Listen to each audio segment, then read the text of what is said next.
Hello.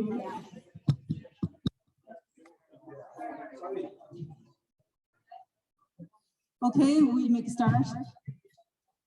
Hello, my name is Dolores Meany and I work with Clare History Library. So thanks to everyone for coming tonight. This is our History Week. It's our first physical lecture. Don't have too many of those anymore since COVID. We've been online quite a bit with our schedule. So I'm delighted to welcome Eoin here tonight. It's always great to have a speaker who's so knowledgeable about Clare history and the period, of course, of Decadus centenaries. So I'm just going to say, if you want to access the rest of our lectures, you can go onto our Clare Library website and there's a Decadus centenaries page on there. And there's links to a lot of our lectures on there. And we're going to try and record Eoin tonight on Zoom. So we'll get an online version of it up in the next day or two as well. So we'll flag that on our Decadus centenaries page and on our social media. Okay, so without further ado, I'll hand this over to Eoin. And thanks a million, Eoin. Looking forward to it.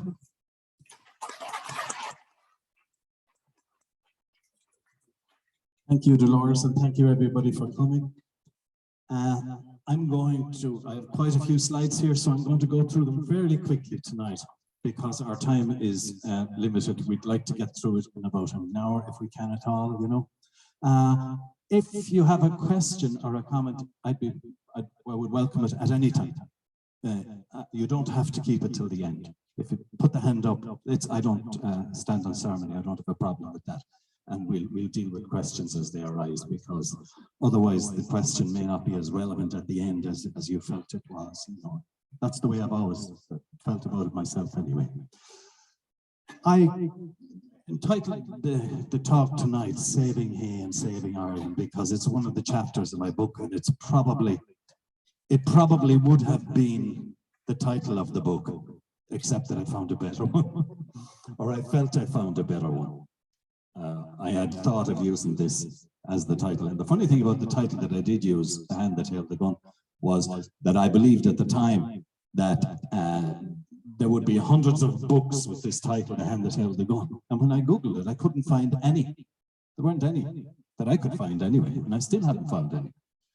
So anyway, that was "Saving Hay and Saving Ireland." It comes from the historian David Fitzpatrick, who said that about the people in West Clare that thousands who were saving hay in the sunlight were saving Ireland in the moonlight. And I thought it was a beautiful image, and it stuck with me.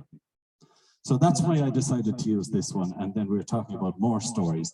I suppose little things that we found out since then, since the publication of the book, and little things that we knew already, but maybe they just didn't fit in at the time, or we decided for one reason or another not to put them in. So first of all, I'll go through them very quickly. I have little titles on each of the slides. And the first one is the myths. And the biggest myth, I suppose, of all about West Clare in the War of Independence was that Captain Lendrum was buried to his neck in the sand on a beach, and that he was left there for the tide to come in and drown him. And that myth really took hold. It was published right around the world in books, but not in newspapers, believe it or not, but in books right around the world. Some of them bestsellers. One of them was a book by Richard Bennett, The Black and Tans, which was an all-time bestseller at one point. It was the first book in Ireland, home-produced, which reached the 100,000 mark. It's still for sale with the same thing in it. The myth is still in it. And from time to time, we find on the internet little stories about this myth of the burial on the sand, even still, believe it or not. There was another myth that 2,000 rifles were landed in Clare. We'll talk about that in a minute. There was a myth about De Valera on Mutton Island, and there was a little bit of a myth about Tom Shannon as well. We'll tell you about those. But the Daily News reported in January 1920 that 2,000 rifles had been landed and distributed in West Clare. If 2,000 rifles had been distributed here, we'd be talking about a very different type of war, I'd say. But anyway, it was, I don't know where it came from. And then De Valera, that he was coming from the States on a yacht, on a private yacht. A seaplane landed on the sea beside him. He got into it. He was flown to Mutton Island and he landed on Mutton Island. Total bunkum, I imagine. I have never heard it anywhere else. It'll be total news to me if it and that was in December, on the 20th of December, 1920. He had been in the States. Tom Shannon, the Moyasta magistrate, there was another little myth about him. And funny place, of all places it should turn up, was in a book that is widely attributed to Danny Morrison, even though I think he may have been one of the authors of it, but not the sole author. And it was called The Good Old IRA, and it was published in 1985. It was an attempt, I think, to I would say, there was a lot of criticism of IRA actions in the north of Ireland in the 70s in particular. And I think this was a kind of an attempt to say, well, there were no angels in 1920 and 1921 either. And it said, official inquiries stated that he was killed soon after an attempt to sever connections with the Sinn Féin movement. 12 months previously, he had been elected a Sinn Féin magistrate, but criticized the methods of the court. He refused to pay rates to a Sinn Féin collector and was shot 10 days later. Total fabrication. It came from Dublin Castle and it took legs and it was published again right around the world. And there's his own people recording it for posterity in 1985. Fascinating. That's the bullet that killed Tom Shannon. And I'm indebted to his grandniece, I think it is, Mary O'Sullivan, for finding me the photograph. It came from the United States. They still have the bullet that killed him that night, 13th of March 1921 in Moyasta. I thought it was a fantastic find. In Common Amon, not a huge amount. There wasn't an awful lot spoken about, but there are a few little gems. Mrs. Keane, Carrigaholt, that's Thomas Keane's mother. And Thomas Keane was one of the guys that was imprisoned in Spike Island and had suffered a fair bit in prison as well. He features fairly prominently early in the book. And she fed and clothed IRA, and there were constant raids on her home. M.A. Chambers, national teacher, Clare, she was interned. Molly Behan from Carrigaholt in the Burton Arms Hotel. She sheltered Con Colbert, Brian O'Higgins, Countess Markovich, and Thomas Russell. Thomas Russell, I think, may have been taken there on the day that he was stabbed. So Susan McMahon, that's Susan Shannon. She was quartermaster of the West Clare Brigade. She did the food, laundry, got out of bed to give the bed to men on the run. Gave them her bed. And she was forced to provide meals for the army and wasn't allowed to say boo to them on account of it. And then you have Mrs. E.M. Kirk. I don't know her maiden name, but she was from Kilmihill, and she ended up having a hotel, possibly in Lisdoonvarna. She was part of Kilmihill Company. I'm not sure what her maiden name was. And she went to the aid of John Breen on the 18th of April, 1920, and sought assistance, medical and assistance from the clergy. And then you have Mrs. Marnan, and this is Mrs. McMarnan in Kilkee. And she was pregnant, and the Tans warned her that they would cut the baby from her stomach. And as a result, her baby was raised with his maternal grandparents. I think his maternal grandparents, his grandparents anyway. And lived with them all his life. We'll tell you some more in a moment about another woman who did a lot in terms of the War of Independence, but she wasn't from Clare, but she did a lot for, she had a big role to play. Reclaiming the Streets, that chapter is where the streets of Kilrush were renamed, and the last of the Vandeleurs left before the outbreak of the Great War in 1914.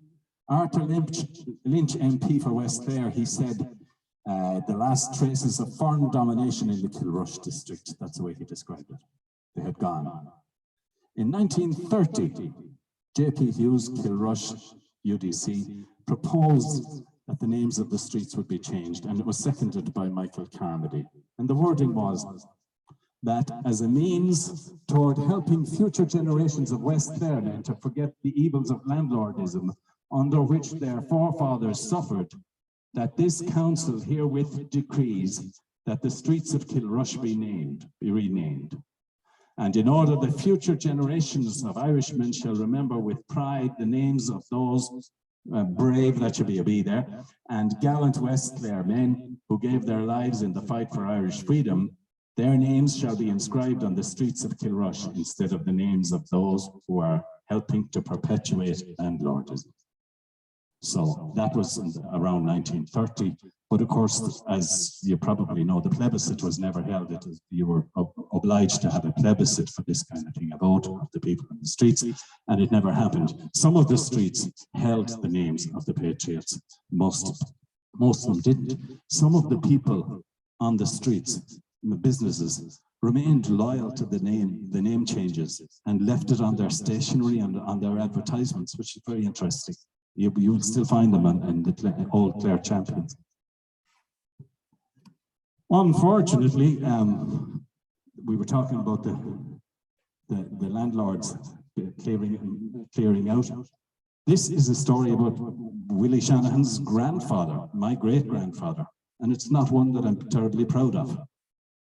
He actually sent a horse to bring turf to the landlord Vandeleur in 1885, at a time when Vandeleur was being boycotted. So we're not too proud of that as a family, but it did happen. Or at least, well, we can't deny it, but it was published in the London Times, as you can see. So it's kind of difficult to deny it. He was heavily censored by the Killard branch. That's the Doonbeg branch, basically. So, well, it happened, and I mean, it happened at a time when others were playing their part, you know, like the fishermen, the poorest fishermen in Quilty were refusing to take seaweed from the beach. And that was kind of their livelihood as well, you know. So, not too proud of that, but it happened, we think, you know. 3 brave soldiers. Countess Markovich is on the train, on the West Clare train, I think in 1970. And she comes across 3 British soldiers. And by the time she's finished with them, they've given their weapons over to the revolutionaries of West Clare. All 3 of them get into trouble. Patrick Keane, Michael Keane, and John Bolger. Bolger was attached to an Australian unit. He was kind of lucky that way. There were a good few Irish people involved in it. And the officers didn't take it too seriously. They kind of looked on it as a bit of a prank. He was reprimanded and he was fined. But later he was subsequently decorated for bravery and he got promoted. So he did fairly well with it. Then we have Michael Keane. There's an awful lot of Michael Keanes in West Clare, probably still. And sometimes it can be difficult to distinguish it. This is the British soldier, Michael Keane. He gets the choice to be tried by court-martial or by his commanding officer. He takes the commanding officer, who happens to be an Ennisman named Keane. And he doesn't do too badly. He's 6 months continuous duty on the front line, and he returned to Kilrush and lived here and played a prominent part in local affairs and so on afterwards.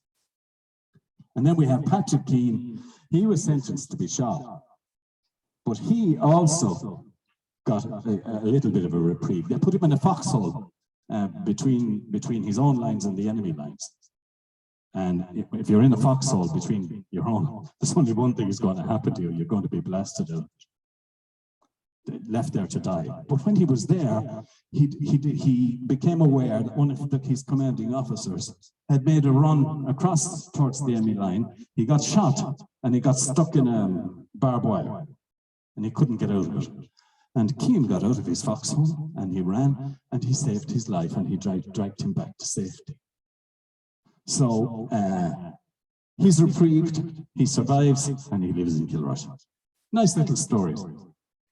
Now, did you know that Kilrush Black and Tan was awarded an OBE? I'd love to know, is it possible that any other Black and Tan in the history of the force was given an OBE by the Queen, Queen Elizabeth, who died justly? Well, Charlie Maslin got one. Charlie Maslin was only about 19. He lied to get into the British Army at the age of 16, and when they found out, they tossed him out. But he ended up joining the Black and Tans, and where was he posted but Kilrush? Down in Toller Street at the barracks with the RIC. And Charlie Maslin, he was a bit of a bio, but when he lived to be 94 or 96 afterwards. Moved off to Tasmania. I think he died in Tasmania or something. He joined the Air Force, so he became an Air Force guy, and very, very distinguished career. Yes, he gets in on the 22nd of February 1954, before I was born. He gets the OBE from the Queen, and it's in all the papers. Interesting, Patrick Darcy, who was one of the most controversial characters in the West Clare Brigade, in the West Clare area, I should say, he is reported to have spotted Maslin on the West Clare Railway at Doonbeg station and jumped out and looked around to see if any of the boys were around to give him a beating, because Maslin was a bit of a bio, as we'll find out. Maslin came across Catherine Fennell. Her name was common at the time. And Catherine, her claim to fame is that she nursed Ignatius O'Neill at her uncle John Cussin's home in Ballyket after O'Neill had been injured. He was, am I right, Michael? I see you nodding. Yeah, yeah. After he had been injured at the Renine ambush. Maslin played Russian roulette with her. Gun to her head. Spinned the barrel around and fired a few times in an effort to get information from her, which she refused to give. So that's Catherine Common. That's a photograph of her on her wedding day, and I'm grateful to Terry Fitzgerald, her grandson, who got in touch with me fairly recently. And it's hard to believe, but he and I were researching Charlie Maslin at the exact same time. What is it? Oh, I'm sorry, I didn't know that. You see, I've only known Terry through email. Yeah. Oh, is that right? Yeah. We only do emails, so I didn't know. I presumed that it was a mail. But and I believe she's going to listen to this as well. Yeah. And she gave me that photograph too. We were both researching this geezer at the exact same time, you know. It's just fascinating. And she found a lot of stuff, and she amazed me. Within half an hour, she had a book, almost a PDF book, written, published, similar to the type that Paddy Walden produces, except that it doesn't take him a half an hour. Okay, now this lady is probably the most fascinating discovery I have made in recent times. This is Martha McEntee. Martha McEntee was born in County Meath, very close to, we'll say, Cavan, the Cavan border, because I see her recording her address as King's Court, County Cavan, and I see it as County Meath in some of the birth records. So I have a feeling that it's fairly close to the border. Cornavara or something, I can't remember the name of the place. I can never remember. Cornavan or Cornavara. There's different spellings of it as well, which confuse me. She's born on the 1st of June, 1895. She's the daughter of an RAC man, I think from Belfast, I'm not certain, but it's not that important. But he dies in 1906, so he's gone well before the War of Independence started. She emigrated to New York in 1912 at about the age of 18. She was a servant at that time. She returned on holiday on the 1st of June 1920 on a ship named the Baltic. And who did she meet on the Baltic but Mr. Bill Hawke? And you all know who Bill Hawke is, I presume. He is one of the most famous and most daring guys in the War of Independence in West Clare. He's been there since around the same time, roughly the same length of time. He works as a rail car operator. He joins the Marines. He goes on a boat with the Marines. He gets kidney disease and has to have a kidney removed. So he's pensioned off. And he comes back to Ireland with an open wound on his side. that kind of took many, many months to heal, even while he was on the run. And he becomes one of the most ruthless revolutionaries in West Clare. And I'm sure I won't spend too much time talking about him now, but he is probably one of the most interesting characters. Who does she meet on the boat on the way back in May 1920, arriving in Cove on the 1st of June with Bill Hawke? And there they are. And that photo would have been the cover of my book if I had it at the time. Bill took the photograph of her. I'm sorry if you can't see it, but you'll see it again in here because the thing will be available, the slide show. But I mean, and there's a better version of it, which I hope to get, but it's not possible at the moment because it's in California. But at least we've got that. I mean, it's just super for me to find. It's just unbelievable. There they are. And what does she do? She smuggles his gun, his .45 revolver, into Ireland for him. And you're about to see it. And I have to thank Kevin Hawke, Bill Hawke's nephew-in-law, am I right? I'll tell you about this, and you'll be able to handle it shortly. That's the gun she smuggled in. And if that gun could tell stories, boy, you wouldn't be listening to me. You'd be here for the night. An amazing thing just to handle it and to have it and to see it. So thanks, Kevin. Kevin came from Limerick to show us that here tonight, so I'm very grateful to him for that. We'll have another one to show you in a while. Another very important one. So it left New York in May and it arrived in Queenstown, which is Cove. It was known as Queenstown in those days, on the 1st of June, 1920. That photograph I wake up thinking about that. I reach for my phone at night to look at it. And this one as well. This was our passport photo. Yes. Where did you get that from? Which one? Oh, Bill Hawke's daughter. Bill Hawke's daughter has this, Kay Hawke, has this photograph. Well, one of her cousins has it actually. But she told me about it through email. And I asked if I could use it, and they'll be listening into this as well. So I'm very grateful to them. It was a huge find for me. And this is what's written on the back of it.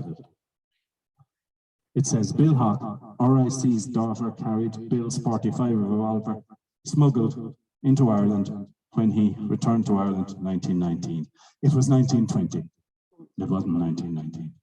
He came back, they both traveled, we have the ship records. So it was definitely 1920. That's the only mistake that's in it. That's what's written on the back. Just a fabulous, fabulous find. There's his revolver. 45. As I say, if that could only tell stories. There's when I checked out where they were living in New York then at the time. And they were about 2 miles away, but they were on the same street. They were at opposite ends of the same street. And I wondered, where did they meet? And did they know each other in New York? Did they meet at a shop or did they meet at the... He was a rail car driver. Did he meet her there? Possibly did, you know, because I think that's where he was and that's where she was. As far as I remember, I may be wrong. No, it's the opposite. I think that's where she was and that's where he was. It's not that important to you. James Joseph Neylon. Yes. The daughter of the RIC man to supporting Phoenix? Not really. The thing about it is that I often make this point that not every RIC person was pro-British rule. Lots of them would have been very much the opposite. And you have to remember, Bernard McEntee was old RIC.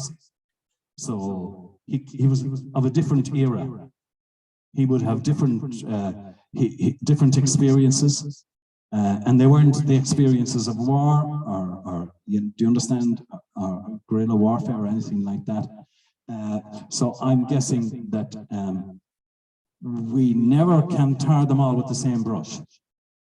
There were many different types in the RIC. I mean, there are people here tonight who had relatives in the RIC, you know, and they joined because it was a good job and they got fairly well paid. It was a pensionable job and so on, and they got a bicycle allowance and so on.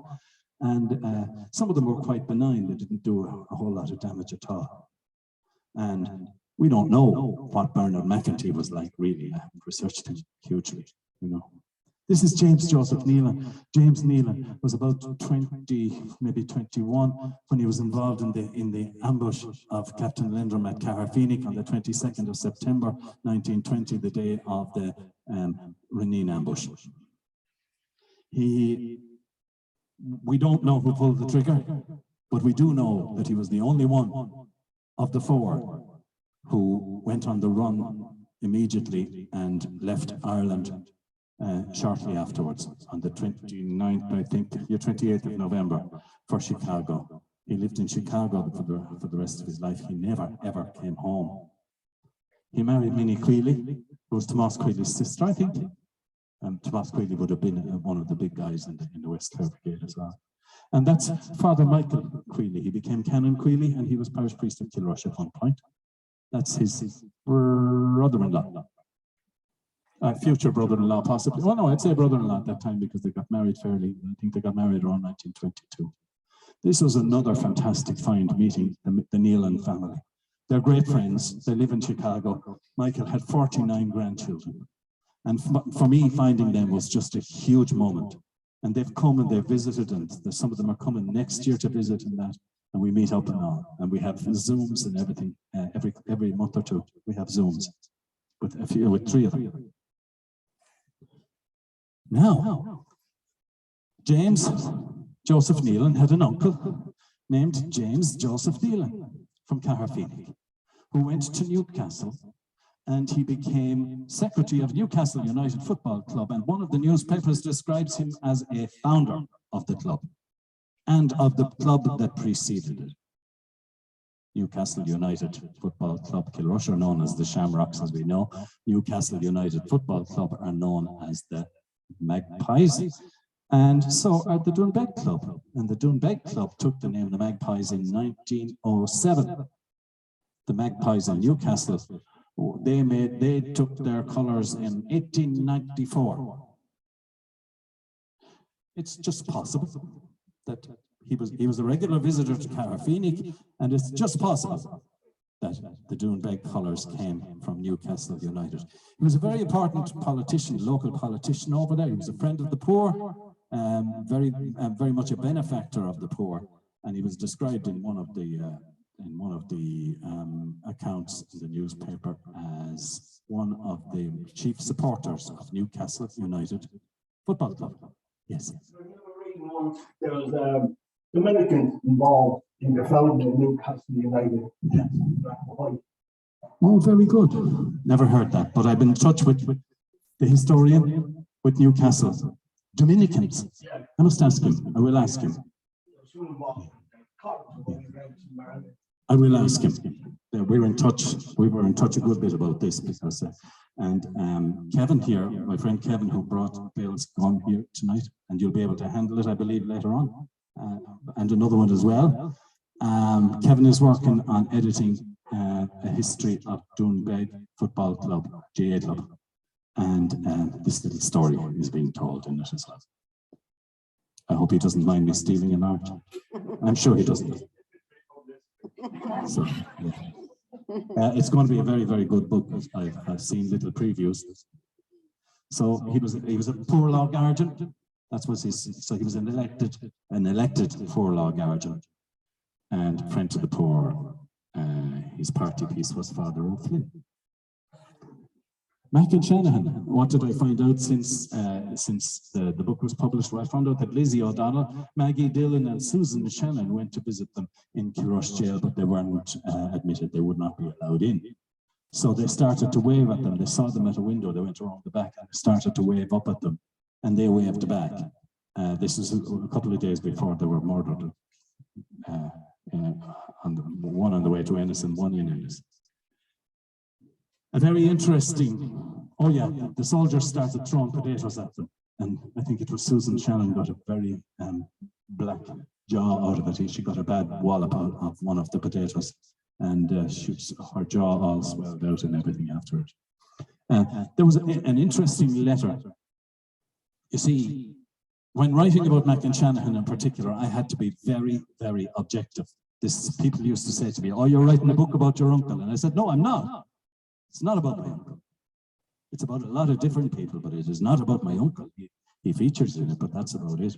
So I had to be very, very circumspect and very, very careful that everything I wrote stood up. So if anything, I played down the torture that was visited on the two lads. If anything, there were accounts that were worse than what I wrote in the book. There were versions of it, and this is one of them. And this is an interesting one because it's in the Australian newspapers at the time. They used to print.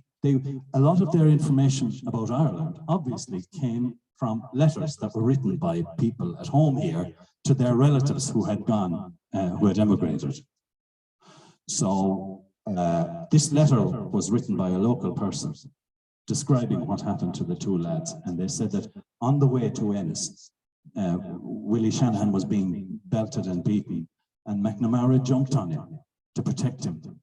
And they stabbed McNamara a couple of times, that it was then that they stabbed him.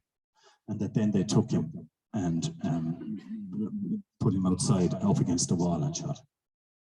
And what's kind of poignant about that and important about it is that it was a contemporary account. That's what was being said at the time. Maybe it was made up, I don't know, but it was less likely to have been made up than, or embellished, we'll say, than anything that would have been written in maybe 50 years later, if you get my meaning. So that's why I thought that that was worthy of inclusion there. And then I found a letter that was written by Willie about the Republican courts business.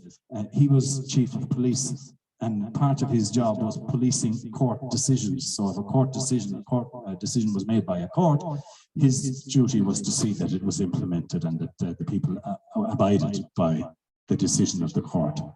And that's the letter. I'll actually read it out for you because it's not easy to read it. It's Dear Paddy.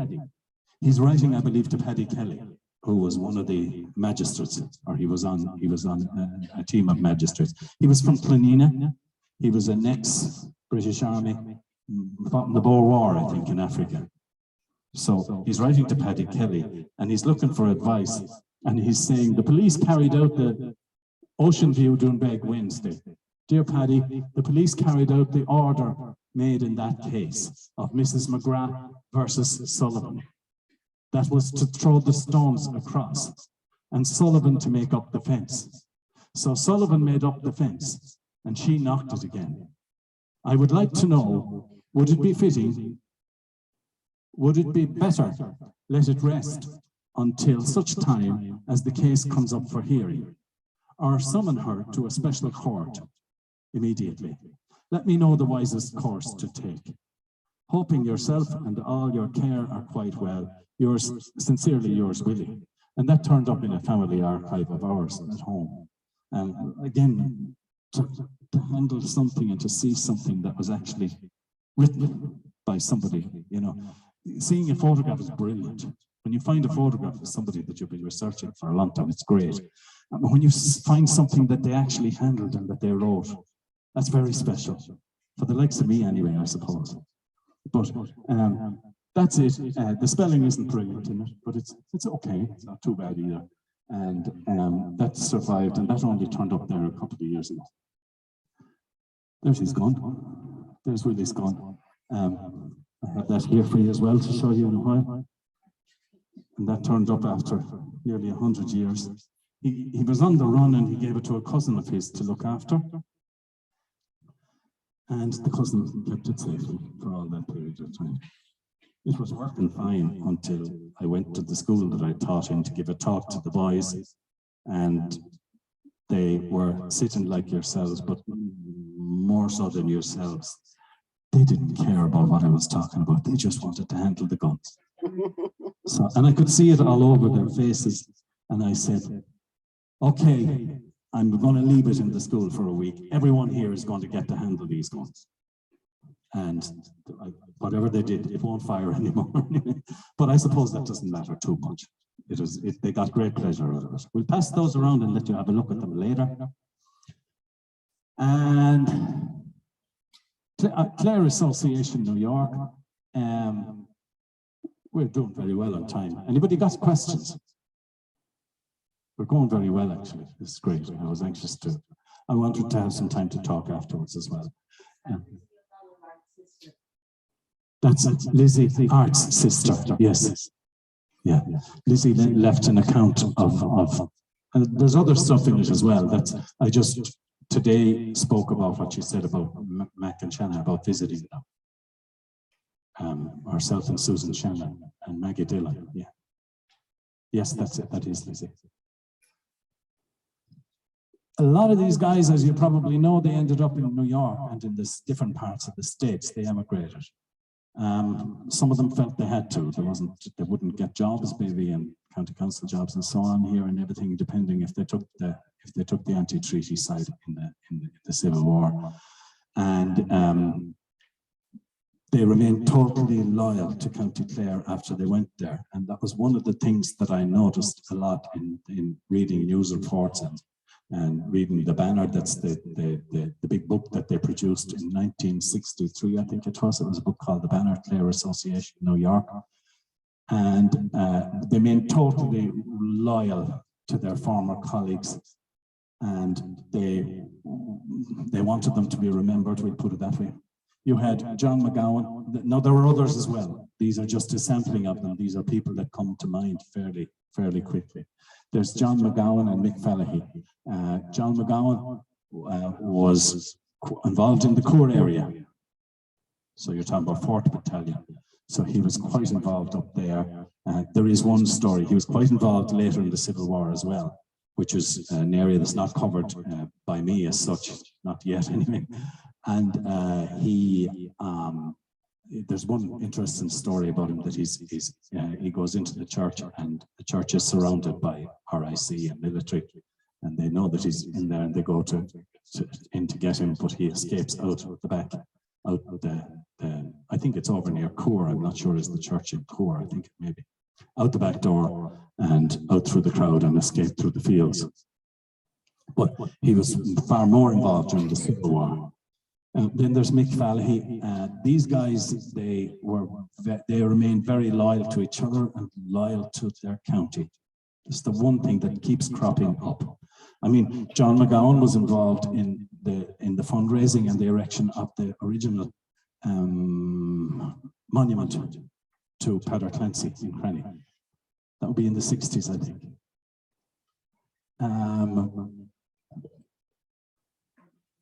That's my uncle Martin Shannon, who was OC of the West Clare Brigade at that time, for a time during the Civil War. And he was involved in the Battle of Tullycrine, which is celebrated on the 6th. What day is the 6th? Thursday.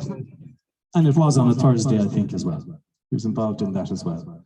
Stephen Madigan, very, very interesting. I was telling somebody at the beginning. Stephen Madigan was a local guy. He has a relative living here, Mary Hamilton. Mary isn't here, is she? No. I've met Mary, but she lives around Kilrush, I think, but she would possibly be a niece of Stephen. And I'm in touch with his daughter in the States as well.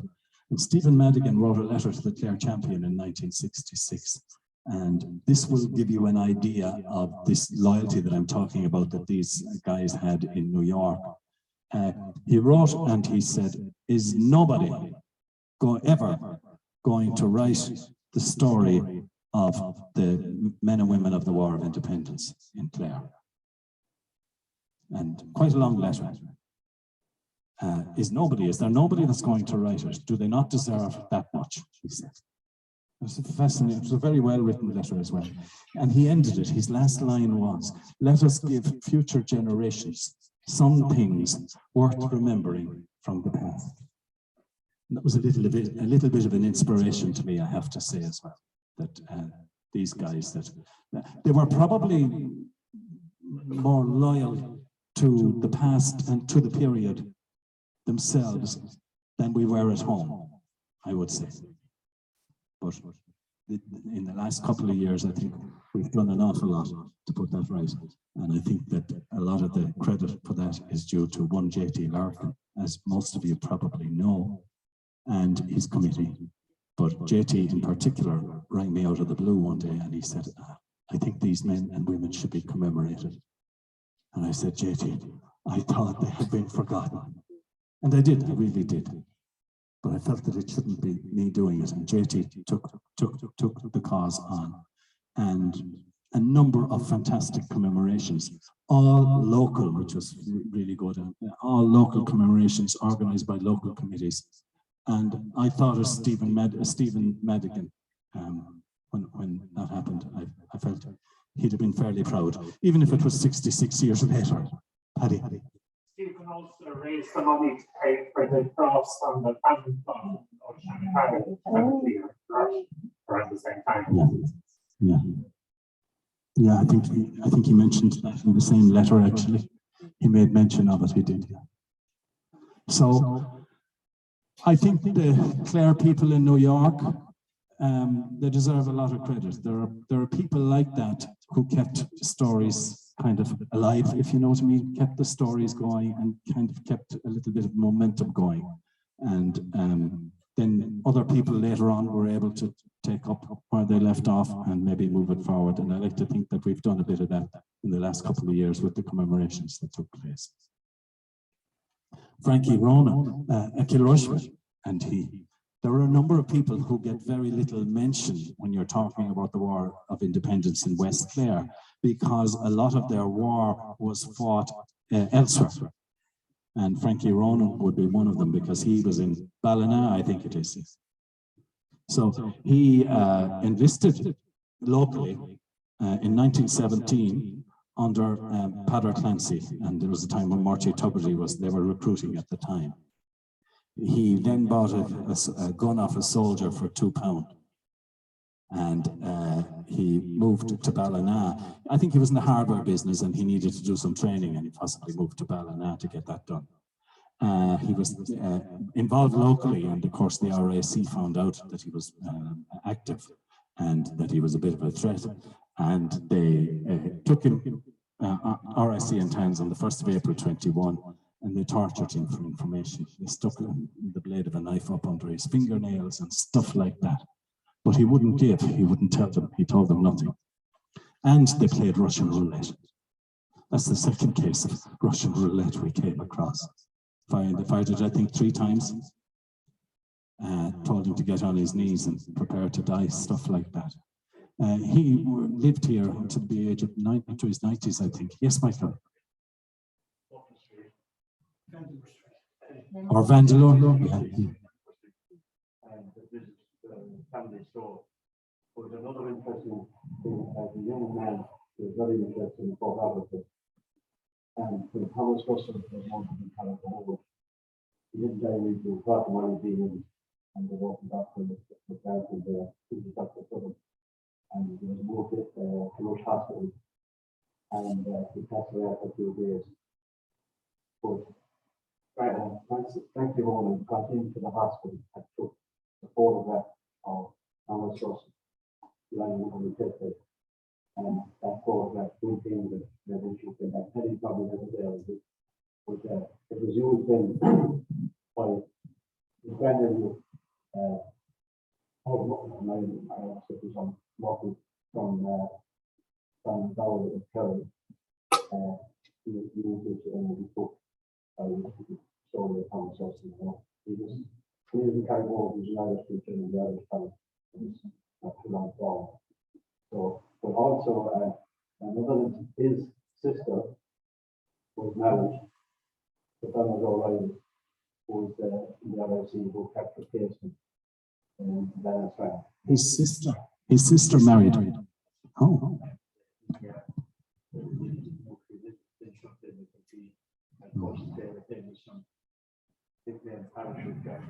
Check O'Reilly, who was captured by the Germans in Jersey Island, the Second War, and they came back to moving fight with the Germans. But that was his excuse. He wanted to get back out. He moved the walls on the wrong way. So it's unusual the connections. I think about the very scene. That's all that goes on. Yeah.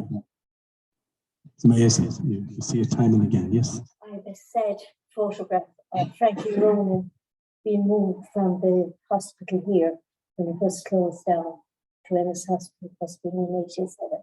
Oh. I have that photograph. He was the patient. The hospital kind here, of just, and they closed it down. was it a nursing home or a hospital? It was a local hospital, wasn't it? I'm not too familiar, but I because my father used to talk about Frankie Ronan, and I thought it was so sad to have a photograph of him be moved out of the hospital to Ennis. So I find that. He's supposed to be a great character. He used to do animal impersonations, I think. That was one of his little party pieces. You're supposed to be a great character. Some of these people, they don't get huge mention when you're talking about West Clare, because, as I say, their activity was elsewhere. We'll tell you a little about those in a minute. Another thing that you would have to say, and I mentioned it, I think, to somebody just before we started, is that, you know, when you're looking back for a person who hasn't studied it in great detail, looking back at their grandparents and great-grandparents and everything, and they're saying, I wonder were my people involved in the War of Independence. I can guarantee you they were, but it was a young man's battle. The battles were for young men. It was all, you didn't find 45-year-old men going out at night digging trenches and roads and going around organizing ambushes with that. They were the young guys, between 18, I suppose, and 30. So it was a young man's battle, but it was everybody's war.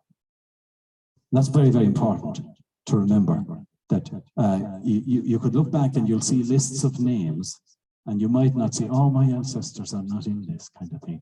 You can almost be guaranteed that they were providing shelter for men on the run, or running errands, bringing dispatches, or that they were out organizing courts or whatever. There was the Sinn Féin courts, the arbitration courts. So that was a lot of that was done by the older generation, maybe in their 30s and their 40s. So, and they were organizing Sinn Féin clubs, and they were collecting the rates, and they were doing all that kind of work.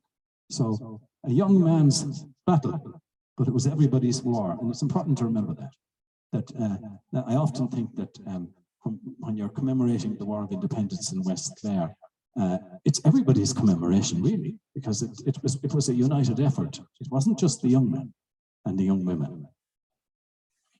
So that's Frankie Ronan. And then you have Brody Lillis, and Brody Lillis was, again, if Brody Lillis, I think I said it last week, if Brody Lillis had been involved in West Clare, it would have been a very different War of Independence in West Clare, because he was involved in almost every single big event in Dublin, every big ambush. The list is unbelievable. You could write a book about himself and Sino McInerney, the two of them, who I believe turned out to be brothers-in-law. I think they married two sisters. They turned out to be brothers-in-law. But they were both actually in C Company Kilfeary, making gun slugs. That's what they're doing in 1917. From 1918, they're in Padder Clancy's Dublin Brigade. They're drafted into the 60-strong full-time active service unit that was handpicked from the brigade's 5 battalions. So they're fairly important guys if they're in that group. They're also served with this unit from its inception on the 26th of December 1920 until the treaty. And it was shortly after that that they came back to Clare. Lillis took part in the burning of the Custom House, and was drafted in support of Michael Collins' squad that was known as the 12 Apostles. So that both himself and McInerney were drafted in, and that's pretty heavy stuff. So they were in some very big operations. There's no question that they shot a number of auxiliaries and stuff like that. Their engagements in that at that time, they have been recorded, some of them at least in a book, which the name of which escapes me at the moment, but it'll come back to me. And he was OC of the West Clare Brigade in June 1922. That position seemed to change around a lot after John Z. Liddy left and became a TD. It seemed to Simon McInerney was for a time, he was for a time, my uncle Martin was for a time as well. There's Sino, he was known as Sino McInerney. Again, he serves at Padder Clancy's Dublin Brigade. He's also making the gun slugs in 1917. They're drafted into the full-time active service unit. He serves with it from December, the same as the other guy. He's overseer of the West Clare Brigade post-truce, and his sister Jenny, who kind of, a lot of people in those days, they used an Irish version of their name to make them feel or look more Irish, kind of thing, you know, which is quite common. So, I mean, Padder Clancy's name wasn't Padder at all, it was Peter. His name was Peter Clancy. But there's no way we can change from Padder now anyway. He's just, everyone knows him as Padder Clancy.